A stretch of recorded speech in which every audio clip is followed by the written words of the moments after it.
오늘 말씀의 제목은 회개의 참된 의미, 참된 의미입니다. 다 아는 내용인데 뭘 다시 한번 얘기를 하느냐 이런 생각을 할 수 있어요. 그러나 우리가 다 안다고 생각해도 다 아는 게 아니에요. 성경의 진리는 무궁무진하고 들어가면 들어갈수록 더 힘든 여러 가지 것들이 있다는 사실을 꼭 기억하시고 함께 하시길 바랍니다. 사람들은 이 세상을 살아가면서 다른 사람들에게 때로 어떤 잘못을 하거나 또는 하나님 앞에 죄를 지키도 하죠. 때로 양심을 거스르는 짓을 하고 나면은 그것이 잘못된 것이었다는 사실을 깨닫고 스스로 반성하거나 또는 상대방에게 용서를 구하기도 합니다. 우리는 누군가에게 잘못했거나 하나님 앞에 죄를 지은 것에 대해서는 그 죄를 자백하고 용서를 구한 후에 홀가분한 마음으로 돌아가려고 다들 애를 씁니다. 그것을 가리켜서 우리는 잘못을 반성하고 회개한다라는 말을 쓰죠. 그래서 우리는 누군가 잘못된 행동을 하고 죄를 지었다고 느끼게 되면은 사실은 조심스럽지만 권면하죠. 회개하라고 그렇게 권면을 하기도 합니다.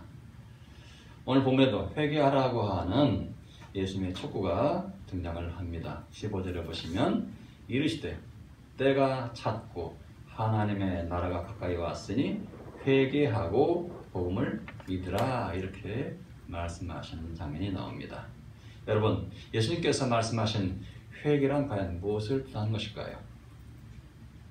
처음 우리가 이 회개에 해당한 단어를 번역할 때에 잘못을 뉘우치고 고친다는 뜻을 가진 한자 뉘우칠 회, 고칠 게를 써서 회개라고 번역을 해놨습니다. 그런데 약 2000년 전에도 그와 비슷한 일이 벌어졌어요. 예수님이 사용하던 언어는 아람어예요. 히브리어도 되지만 주로 많이 아람어를 사용했어요. 제자들이 그 아람어를 그 당시의 공용어인 그리스어로 번역할 때에 어떤 사람이나 어떤 대상에 관한 마음을 바꾸는 것이라고 하는 그런 뜻의 단어를 사용했던 거예요. 그래서 그 헬라어로는 그리스어는 메타노이아라는 말을 쓰는데요. 메타노에오 동사고 메타노이아 이렇게 해서 쓰는데 사실 뭐 그것까지 알 필요도 없지만 그 원어의 뜻은 뭐냐? 어떤 사람이나 어떤 대상에 관한 자신의 마음을 바꾸는 것이다. 그런 뜻이에요. 그래서 그리스 철학자인 플라톤이라는 사람은 이 단어를 마음의 전향 또는 방향 전환을 표현하는 데 사용했습니다. 그래서 성경에 보면은 플라톤의 사상이 굉장히 많이 들어와 있어요. 로고스라고 하는 사람도 왔으니 거기서 빌어다 쓴 것이고 하는 여러 가지들이 있는데요. 이 회개라는 단어 자체도 거기서 빌어다 썼다고 하는 거죠. 그래서 플라톤 사상에 의하면은요, 인간이 현실이라고 간주하고 있는 이 감각적인 세계, 이것은 사실 궁극적인 실제에 해당하는 이데아 세계의 모방에 불과하다 그런 표현을 쓰고 있어요. 그러니까 우리는 하나님 본체라고 말하잖아요. 하나님 본체라고 말하는데 우리 눈에 안 보이죠. 사실 하나님 본체가. 그죠? 마찬가지로 플라톤이 생각하는 어떤 실체라고 하는 것, 이 세상에 있는 모든 사물이나 이런 모든 것들은 허상이라는 거예요. 그러니까 그림자에 지나지 않는, 모형이 지나지 않는 것이고 본래 실체가 있다는 건데 그 실체라는 단어를 뭘 썼냐? 이데아라는 말을 썼어요. 이데아. 그래서 그 이데아의 세계에 모방에 불과하다 그런 표현을 썼어요. 자, 무슨 말인가 하면은 사람이 감각으로 느끼는 이 현실 세계는 우리가 눈으로 볼 수 없는 실제를 흉내낸 것에 지나지 않는다는 그런 뜻이에요. 그러니까 실제가 있고 근데 그 실제는 우리 눈으로 볼 수 없고 보이지 않는 그 실제를 흉내낸 것이 바로 현실 세계다 그런 얘기예요. 마치 인간의 모습이 하나님의 형상을 따라 지은 것이라고 하는 성경 말씀과 흡사하죠. 그렇죠? 여러분의 모습이 바로 하나님의 형상을 닮았다 이렇게 표현하고 있어요. 그 형상대로 지었다라고 말씀하고 있어요. 바로 그런 모습의 개념을 지금 플라톤이 쓰고 있어요. 그렇지만 인간이 오감으로 경험하는 것이 워낙 생생하다 보니까 인간은 자기 앞에 펼쳐진 것을 참다운 세계라고 착각을 하면서 살아간다고 하는 거예요. 그러니까 내가 이 세상에 살아가는 것이 끝이다. 내가 이 세상에 사는 건 진짜다 라고 생각하고 이 다음 세계는 없다고 생각하는 사람이 너무나 많아요. 그런데도 불구하고 그들은 죽음 너머에 있을 어떤 세계에 대해서 굉장히 두려워하죠. 왜요? 내가 이 세상에 잘못 사는 게 아닌가 라고 느끼는 거예요. 이 세상에 즐겁게 살았지만, 편안하게 살았지만, 그러나 이렇게 사는 것이 과연 다음 세상이 있다면 그것으로 인해서 내가 엄청난 고통을 받게 될 것이 아닌가 하는 두려움이 있기 때문에 우리는 편안한 마음으로 죽음을 받아들이지 못하는 거예요. 죽음의 공포가 엄청 크죠. 그렇다면 뭐예요? 이 다음 세계가 있다는 거죠. 그걸 어렴풋이나마 느끼는 거예요. 뭘로? 공포로서. 그래서 그 결과 인간은 눈에 보이는 대로 또는 혹은 욕망이 이끄는 대로 감각적인 세계에 뭘 만들어요? 질서를 만들고 규칙을 만들어요. 그리고 거기에다가 자의적으로 의미를 부여하고서 유계 질서를 만든다고 하는 것입니다. 심지어 인간은 자신들이 만들어낸 체계에 파묻혀서 그곳에서 권력과 부와 명예의 허상을 추구하느라 서로 싸우고 서로 죽이기까지 한다는 것이죠. 헛된 것을 위해서 목숨 걸고 싸운다는 거예요. 마치 사도 요한이 뭐라고 말했어요? 세상에 있는 모든 것이 육신의 정욕과 안목의 정욕과 이생의 자랑이니 다 아버지께로부터 온 것이 아니요 세상으로부터 온 것이다 라고 표현한 그 말씀과 일맥상통하는 그런 내용이에요. 바로 이 지점에서 우리는 매우 근본적인 질문을 던질 필요가 있죠. 실체가 없는 모방의 세계를 진리로 여기며 그 속에서 아등바등 살아가면서 우리는 과연 무엇을 얻을 수 있을까 하는 것입니다. 과연 우리가 무엇을 얻고자 그렇게 아등바등 하고 살아가? 그런 의문이 들죠. 순간적으로 성취와 쾌락은 얻을 수 있지만 우리의 흔들리는 실존을 꼭 잡아줄 닻을 바닥에 깊게 내릴 수 있을까요? 배에서 배가 흔들지 않도록 머리 떠내려가지 않도록 던지는 게 뭐예요? 닻이죠. 우리 인간 실존도 떠내려가지 않도록 어떤 닻을 던질 수 있는 얘기예요. 근데 그에 대한 플라톤의 대답은 no라는 겁니다. 아니라는 거예요. 참 행복을 위해서 우리에게 요구되는 것은 감각적인 세계로부터 돌아서는 것이라고 말합니다. 즉 눈에 보이는 세계로부터 눈에 보이지 않는 참 세계로 돌아서는 회개의 삶이 참다운 행복을 가져다 준다는 거예요. 물론 이것은 쉽지가 않죠. 보이는 것을 제쳐놓고 보이지 않는 것을 참으로 여긴다고 하는 것은 소위 신앙의 도약에 비교될 만큼 엄청난 지성적이고 정서적이고 의지적인 깨달음과 결단을 요구합니다. 깨달음도 있어야 되고 깨달은 것 그치지 않고 그걸 행할 수 있는 결단이 필요해요. 그렇죠? 그러니까 사람들이 우리가 복음을 전할 때 그 복음을 받아들이고 예수를 믿으러 이곳에 나오는 것까지는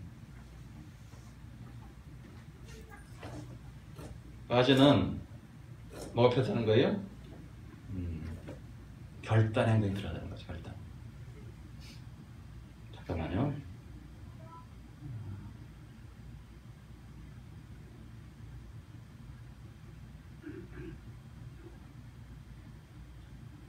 됐어? 됐어? 제가 꽂아가지고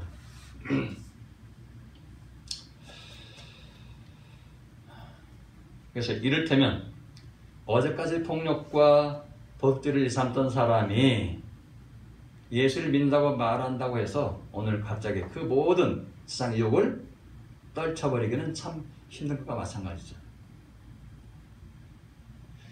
설령 누군가 이런 마음의 급격한 변화를 경험한다고 해도 그는 대다수 사람이 감각적인 세계를 참이라고 여기는 그런 사회에서 별정으로 취급을 당하거나 핍박을 받기 마련입니다.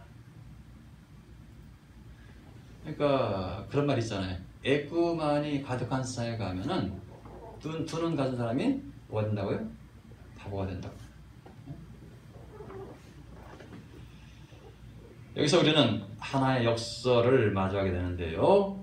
참으로 행복해지려면은 회개를 통한 삶의 방향 전환이 필요하지만 그 회개는 일반적인 기준에서 볼 때에 매우 힘들고 어려운 삶을 요구한다는 것입니다. 현실 속에서 누려야 될 모든 것을 희생하는, 포기하는 삶을 요구한다는 겁니다. 그러니까 어떤 면에서 예수 믿는다고 하는 것이 진짜 예수 믿으려면요 정말 힘들어요. 그렇죠? 초대교회로 돌아가라? 못 돌아가겠죠? 내가 그냥 힘들게 벌어놓은 다 재산 어떻게 다 갖다 바쳐? 여러분 아마 그거 하라면 다 떠날 거예요. 그만큼 죽을 각오를 해야 제대로 믿을 수 있다는 얘기예요. 그런 의미에서 플라톤에 따르면요, 철학은 선한 삶을 살도록 끌어주는 지혜의 사랑이지만 다른 한편으로는 지금 여기서 삶의 많은 것들을 포기하도록 부추기는 죽음의 연습이다 하는 말이죠. 죽음의 연습이다. 새로운 세계로 들어가기 위해서는 죽음을 연습해야 된다는 거예요. 죽음을 연습해야 된다. 왜요? 모든 걸 포기해야 되니까. 모든 걸 내려놔야 되니까. 바로 비슷한 맥락에서 예수님이 요구하시는 회개 역시도 허상에 지나지 않은 세상에서의 옛날의 삶과 철저하게 분리되는 그런 변화를 요구하고 있습니다. 사실 예수 그리스도를 따른 우리는 이 땅에 살아요. 하지만 마음속 깊은 곳에서는 늘 하나님의 통치가 이루어지는 나라를 그리워하면서 살아가야 마땅하다고 하는 사실입니다. 하나님과 동행하는 삶을 살아가야 된다는 말씀이에요. 그러나 이 세상에서 우리가 추구하는 삶이 어떤 삶이었어요? 과거에? 육신의 정욕과 안목의 정욕과 이생의 자랑을 추구하는 삶이 아니었습니까? 아니, 옛날이 아니라 지금도 그럴지 몰라요. 많은 경우 지금도 그렇게 하고 살아가요. 한마디로 쾌락을 즐기던 삶이 아니었는가 하는 그런 질문이에요. 바로 그런 삶에서 벗어나서 모든 정욕과 자랑을 끊어내고 세상적으로 낮아지고 성품적으로는 고결해져서 하나님을 믿고 따르며 형제자매를 섬기고 봉사하는 삶으로 방향을 전환해야 하는데 그것이 과연 그렇게 쉽겠느냐? 라고 하는 질문입니다. 그것은 죽음을 각오하고 결단을 해야 가능한 일이죠. 예수 그리스도께서는 뭐라고 말씀하셨어요? 하나님의 나라가 가까이 왔으니 회개하고 복음을 믿으라고 이렇게 외치셨습니다. 자, 하나님의 통치가 예수님과 함께 왔으니 이전과는 전혀 다른 세계의 가치와 그 질서를 추구하면서 과거와는 철저하게 구별된 삶을 살라고 하는 그런 의미예요.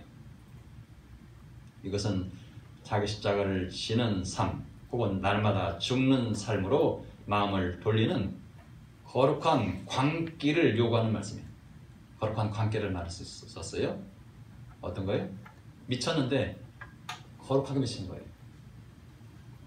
사람들이 예수 믿는 사람은 그렇게 생각을 해요. 미쳤다고 생각을 해요. 제대로 믿는 사람들은. 네 것 내 것도 없이 막 퍼주고 그야말로 모든 거 다 버리고 그다음에 세상에 누릴 수 있는 모든 거 다 버리고 한순간에 왜 저 아프리카 오지 가서 선교한다고 하고 있고 뭐 이런 거 보면은요, 저 사람 미쳤지 않아? 그런 말을 해요. 근데 그것이 뭐라고요?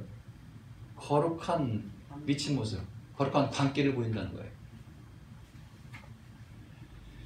예수님 당시에 팔레스타인을 다스리던 로마 황제나 그 밑에서 권력을 휘두르던 유대의 그 정치적인 지도자 또는 종교적인 지도자의 통치에 길들여진 삶에서 돌아서라 하고는 말씀을 지금 예수님께서 하고 계신 거예요.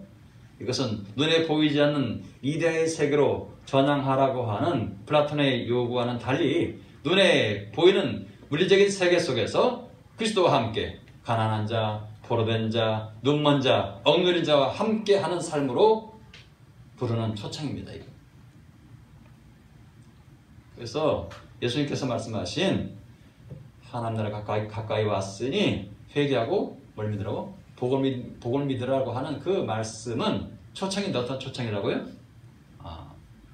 물리적인 세계에서 주님과 함께하면서 괴롭고 힘들고 어려운 삶일지라도 너보다 못한 낮고 천한 자들, 가난한 자들, 병든 자들, 포로된 자들, 눈먼 자들, 억누린 자들과 함께 하는 그런 삶을 택하라 라는 초청이에요. 이것은 바로 플라톤의 철학이 요구하는 그 방향 전환과는 완전히 결이 다른 그런 차원의 요구입니다. 그렇죠? 이 세상의 현실 세계에서 높임을 받고 섬김을 받는 삶이 아니라 스스로 낮아져서 헐벗고 굶주리고 가난한 자들이나 병든 자들과 억누린 자들을 섬기는 삶으로 돌아서라고 하는 말씀입니다. 그러니까 어렵죠, 이게.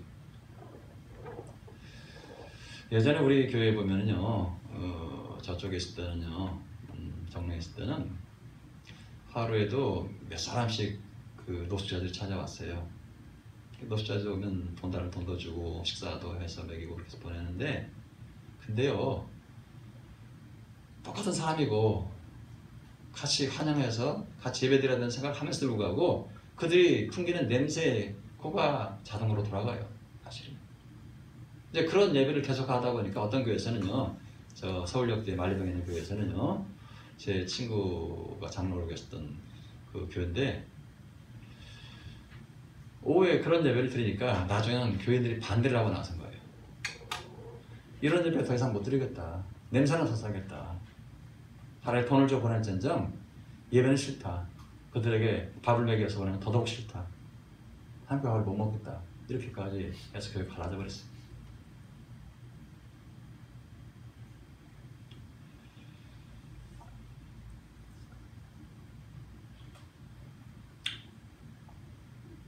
참 어렵죠, 이것이. 어떤 사람은 죽으면 죽었지 그렇게 못하겠어 라고 말할 수도 있어요. 세상에서 잘 나간다는 사람에게 모든 것 다 내려놓고 가장 낮아진 곳에서 섬기라고 한다면 차라리 죽는 것이 낫겠다고 말할 수도 있다는 겁니다. 그러게 예수님께서는 스스로 죽음의 길로 가시면서 뭐라고 말씀했어요? 누구든지 나를 따라오려거든 자기를 부인하고 자기 십자가를 지고 나를 따를 것이니라. 이렇게 명령하신 거예요. 명령이거든. 나를 따라오려면 그렇게 하라는 거예요. 자기를 부인한다고 하는 것은 이 세상에서 욕망을 추구하고 자랑을 일삼던 모든 지위와 삶을 내려놓는 것을 의미합니다. 자기 십자가를 진다고 하는 것은 가난한 자, 보로된 자, 눈먼 자, 억눌린 자들과 함께하는 그런 삶을 의미한다고 말할 수 있습니다. 오늘날 교회에서 사라진 것이 바로 이런 삶입니다. 현대교회에서 사라지신 것이 바로 이런 삶이에요. 낮은 자리에서 섬기는 것, 낮은 자를 위해서 봉사하는 것, 이게 사라졌어요. 예수를 따르기 위해서 반드시 요구되는 자기를 부인하고 자기 십자가를 지는 일을 전혀 의식조차 하지 못하는 것이 현대 그리스도인의 모습이라고 말할 수 있습니다. 그런데 하나님의 나라를 맞이하는 자들에게 요구되는 그 회개의 결과는 바로 이런 일들을 감당하는 모습으로 나타나야 된다는 거예요. 왜냐? 예수 그리스도의 부름을 받아 회개한 자들은 이 세상과 결부되어 지은 죄에서 처절하게 철저하게 돌아서야 되고 그런 자들을 하나님은 용서하시고 하나님 나라의 일원으로 받아주신다는 겁니다. 즉 회개와 하나님 나라의 백성이 되는 것은 아주 밀접하게 연결이 되어 있다는 말씀이에요. 회개, 즉 죄에 대한 진정한 뉘우침이 있어야 이전과 구별된 새로운 삶으로 돌아서서 하나님의 나라의 백성이 될 수가 있기 때문입니다. 사실 우리 그리스도인이 하나님 앞에서 자기 죄를 고백하고 뉘우치는 중요한 이유는 뭐냐? 하나님께서 죄를 용서해 주신다는 믿음이 있기 때문이에요. 그 믿음 때문에 우리가 회개하는 거예요. 즉 자유로우신 하나님께서 아무런 조건 없이 용서의 은혜를 베풀어 주시고 반대로 우리는 하나님께서 값없이 주신 그 은혜 덕분에 죄를 용서받은 겁니다.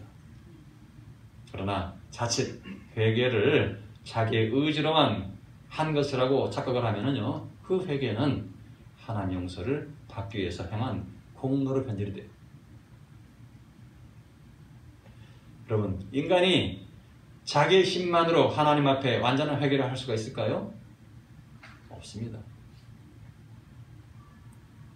성령께서 함께 하시면서 우리에게 은혜와 능력을 주셔야만 진정한 회개가 가능한 것입니다. 회개할 마음을 주시는 것도 성령께서 행하시는 감동이요, 회개를 하게 하는 것도 성령의 도우심으로 인한 것입니다. 성령 회개하는 것도. 즉 주님의 은혜와 사랑이 없다면 인간 스스로 온전한 회개를 할 수가 없다는 말씀입니다. 이해가 되십니까? 기도가 나 혼자만의 능력으로는 되지 않는 것처럼 회개도 역시 나 혼자만의 힘으로는 안 된다는 그런 말씀입니다. 성령의 감동과 함께 하심이 있어야 진정한 회개가 가능하다고 하는 뜻입니다. 다시 말해서 회개는 죄를 범한 인간이 직접 해야 하는 뉘우침이긴 하지만 그것은 그리스도의 중보와 성령의 사역을 통해서만 가능하다고 하는 말씀이에요. 그러니까 주님과 나와의 협력 작업이 회개예요. 나 혼자만으로 회개한다고 되지 않아요. 인간의 의지만으로 되지 않아요. 기도 역시 마찬가지 아니에요. 아무리 기도해도 어떤 때는 정말 안 될 때가 있어요. 근데 어떤 날은요, 성령이 오니까 그냥 막 하늘로 날아 올라가는 그런 기도가 돼요. 왜 그럴까요? 인간이 죄인인 것은 단지 잘못된 행동을 통해서가 아니라 죄를 향한 뿌리 깊은 경향이 내 안에 자리 잡고 있기 때문입니다. 그런 의미에서 회개는 죄를 짓고자 하는 옛 자아를 죽이는 거예요. 옛 자아를 죽이는 거예요. 내 자아가 죽지 않고서 회개가 이루어진다? 불가능한 얘기예요. 그런데 죄인인 인간은 자기를 향한 사랑 때문에 차마 자기를 죽이지 못해요. 죄인은 회개를 통해서 새로운 생명 속으로 들어갈 수 있지만 죄인은 온전한 회개를 하지 못하는 존재라는 사실을 기억해야 돼요. 그래서 하나님은 인간 외부에서 주어지는 죽음을 통해서 온전한 회개에 이르게 바꾸신 거예요. 누구를 통해서요? 바로 예수 그리스도를 통해서. 예수를 통해서 우리 안에 죽음이 들어오게 하신 거예요. 그리고 다시 주님과 함께 부활하게 하신 거예요. 옛 자아를 죽이게 하신 거예요. 뭐로? 믿음으로. 성령을 통해서 믿음으로 옛 자아를 죽이게 하시고 그리고 주님과 함께 부활에 동참하게 하신 거예요. 그래서 뭘 얻었어요? 새 생명을 얻은 거죠. 새 생명. 자아를 죽이지 못한 인간에게 하나님의 아들이신 그리스도께서 죽음을 나누어 주시려고 인간이 되셨고 십자가를 지셨으며 마침내 부활하신 것입니다. 우리가 그리스도를 믿어서 그분의 죽음과 부활에 동참함으로써 우리는 비로소 회개라고 하는 죽음을 시도할 수 있게 된 것입니다. 죽음을 시도한다는 말씀입니다. 뭘 통해서? 회개. 그러니까 아무나 회개할 수 없다는 말이에요. 자아를 죽이지 않고서는 불가능하기 때문입니다. 회개는 주님이 우리와 함께 하실 때만 가능한 것이에요. 그것이 바로 우리를 구원에 이르게 하는 회개입니다. 구원에 이르게 하는 회개, 성령과 함께 일어나는 회개, 주님이 함께 하시는 회개입니다. 믿으십니까? 그래서 예수께서 오실 때 회개하라, 하나님 나라가 가까이 왔느니라 이렇게 말씀하신 것입니다. 참 회개만이 죄인을 하나님의 나라에 이르게 하는 구원에 참여할 수 있게 만들기 때문입니다. 그리고 죄인인 우리를 위한 그리스도의 죽음은 성령을 통해서 우리에게 회개라고 하는 선물을 주신 것입니다. 결국 예수께서 회개하라, 하나님 나라가 가까이 왔느니라 말씀하신 것은 회개하고 예수 그리스도를 영접하라고 하는 말씀이었고, 이때 회개란 죄인의 상태에 머물고 있는 자기를 부인하는 것이고 자기 십자가를 지고서 예수 그리스도를 따름으로써 바로 자아를 죽이고 그리스도의 죽음을 나눠 가지라고 하는 그런 말씀입니다. 어렵습니까? 말씀이 좀 어려워요? 다시 한 말씀드립니다. 자, 회개하라, 이 말씀, 한 날 가까이 왔다, 이 말씀은 회개하고 예수 그리스도를 영접하라는 말씀이었어요. 그리고 이때 회개는 뭐냐? 죄인의 상태에 머물고 있는 너를 부인하는 것이고, 너의 십자가를 지고서 예수 그리스도를 따라서 너의 자아를 죽이고 그리스도의 죽음을 함께 나눠 가져라, 그런 명령이라고요. 그래야 예수의 영, 곧 성령의 임하심을 통해서 자아를 부인하고 그리스도의 죽음에 동참하는 온전한 회개에 이를 수가 있기 때문입니다. 여러분 모두 다 그런 은혜를 받아 누리시기를 주님의 이름으로 축원합니다. 좀 어렵지만 설교문이 있으니까 집에 가서 한번 잘 차근차근 확인해 보시고요. 그래서 개념을 정확하게 해 주시길 바랍니다. 기도하겠습니다. 아버지 하나님, 우리 한국 그리스도인들이 늘 외국 사람들에게 비판을 받는 것은 뜨거움은 있으나 열정은 있으나 기초가 부족하다, 개념이 부족하다, 예수를 믿는 것이 무엇인가를 착각하고 있다는 그런 비판을 받고 있습니다. 아버지 하나님, 우리 다시 기본으로 돌아가서 기초로 돌아가서 처음부터 차근차근 모든 그 기반을 잘 닦게 하시고 예수 그리스도가 누구시며 우리의 그 믿음은 어떻게 이루어진 것이며 우리의 믿음을 이루기 위해서 주어진 회개란 과연 무엇인가를 다시 한번 깨닫게 해 주시옵시고 날마다 철저하게 자신을 주님 앞에 온전히 회개하는 참다운 그리스도인이 다 될 수 있도록 도와주시기를 간절히 바라고 원합니다. 모든 삶에서 성령의 인도하심을 구하는 자가 되게 해 주시옵소서.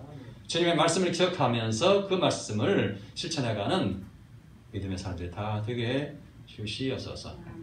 하나님 나라는 반드시 있으며 또한 이 땅에서부터 하나님 나라가 시작된다는 사실을 기억하게 해주셔서 이 땅에서 잘못된 삶이 과연 우리를 온전한 구원에 이르게 할 수 있는가 라고 하는 사실을 다시 한번 비춰보게 하시고 믿음이 있는 자, 행함이 있어야 된다고 말씀하셨사온데 행함과 믿음이 따로가 아니고 함께한다는 사실을 기억하게 해주셔서 하나님의 진정한 백성이요 자녀다운 모습의 삶을 살게 주시옵소서. 그리고 주 예수 그리스도 이름으로 기도합나이다. 아멘. 다시 274장